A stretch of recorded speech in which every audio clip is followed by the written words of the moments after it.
नमस्कार दोस्तों, कैसे हो आप लोग। उम्मीद करता हूँ अच्छे होंगे। अगर आपके लिए लेके आ गए हो नया वीडियो में आगे बढ़ने से पहले आप चैनल को सब्सक्राइब करें, वीडियो को लाइक करें एंड अपने दोस्तों तक शेयर करें, क्योंकि जो आपका दोस्त हिस्ट्री की तैयारी कर रहा है या हिस्ट्री का नॉलेज चाहता है या उसको हिस्ट्री अच्छी लगती है तो आप उसको ये गिफ्ट कर सकते हैं या सजेस्ट कर सकते हैं मेरा यूट्यूब चैनल, और उसको हिस्ट्री का नॉलेज में तब्दीली ला सकते हैं। तो हमने पिछले वीडियो में बात की थी कि कैसे मुसलमान आक्रमणकारियों ने, गुलाम वंश ने भारत पर स्थायी कब्जा कर लिया था। उसके बाद उनकी मृत्यु हो गई थी। कुतुबुद्दीन ऐबक इल्तुतमिश की भी मृत्यु हो गई थी। उसके बाद क्या हुआ, गुलाम वंश खत्म होने के बाद कौन सा वंश आया, तो उसमें आ गया खिलजी वंश। खिलजी वंश की जो एज या पीरियड माना जाता है वो माना जाता है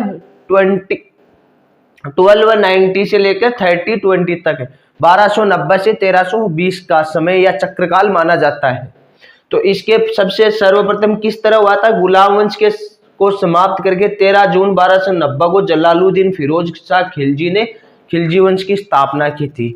कि गुलाम वंश के जो अंतिम शासक थे उसको हराकर उनके एक दास थे, गुलाम वंश के जो मंत्री के पद के ऊपर थे, उन्होंने 13 जून 1290 में जलालुद्दीन फिरोज खिलजी ने इस वंश को, गुलाम वंश को समाप्त करके खिलजी वंश की स्थापना की थी। क्योंकि गुलाम वंश अस्थायी होने लगा था या उसके राजाओं में दम नहीं बचा था, वो अमीरों के, सरदारों के या मंत्रियों के भरोसे पे चलने लगा था।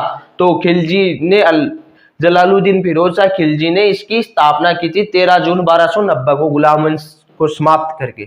उसके बाद क्या हुआ कि जो किलखोरी को इन्होंने राजधानी बनाया था, किलखोरी नामक स्थान को अपने दिल्ली की राजधानी बनाया था।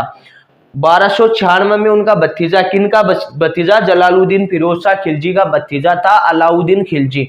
वो जलालुद्दीन खिलजी की हत्या करके राजगद्दी पे बैठा था। कब बैठा था, 1296 में। तो 1296 में ये राजगद्दी पे बैठा था, भतीजा या दामाद। उनके उधर क्या होता था पहले कि वो मुस्लिम में ये नहीं देखा जाता ये भतीजा है तो उसकी बहन हो गई, नहीं ये नहीं देखा जाता। उनसे शादी करवा दी थी अपने भतीजे से, अपनी बेटी की। तो उन्होंने इनको, जलालुद्दीन खिलजी को मारकर या हत्या करके दिल्ली सल्तनत की गद्दी पे बैठा।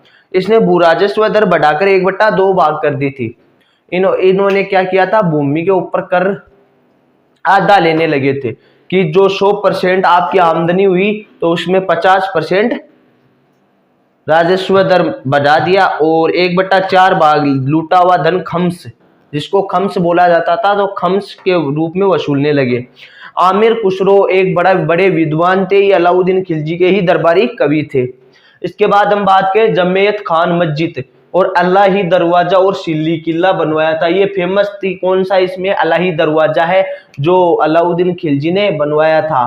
सिल्ली किला भी इनका बनाया हुआ है।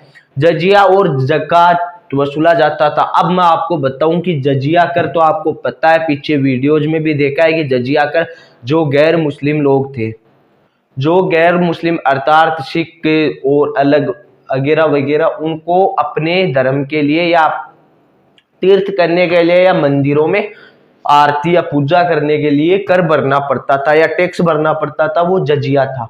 और ज़कात था मुसलमानों के लिए। तो ये जजिया और ज़कात दोनों ही वसूले जाते थे। फिर इनकी मृत्यु हो गई 1316 में। इनकी मृत्यु हो गई किनकी, अलाउद्दीन खिलजी की। तो इनके बाद में कुतुबुद्दीन मुबारक शाह खिलजी यहाँ पे दिल्ली की गद्दी पे बैठे 1316 में। कुतुबुद्दीन मुबारक शाह खिलजी, इसने खलीफा की उपाधि हासिल की। और क्या हुआ, 15 अप्रैल 1320 में खुसरो खान ने इनकी हत्या करके राजगद्दी पे बैठ गए थे। तो आपको अगर ये वीडियो अच्छा लगा तो वीडियो को लाइक एंड चैनल को सब्सक्राइब करें और बेल आइकन क्लिक करना मत भूलिएगा। अगर बेल आइकन क्लिक करोगे तो आने वाले वीडियो सबसे पहले आपके पास पहुंचे। तब तक के लिए जय हिंद, जय भारत।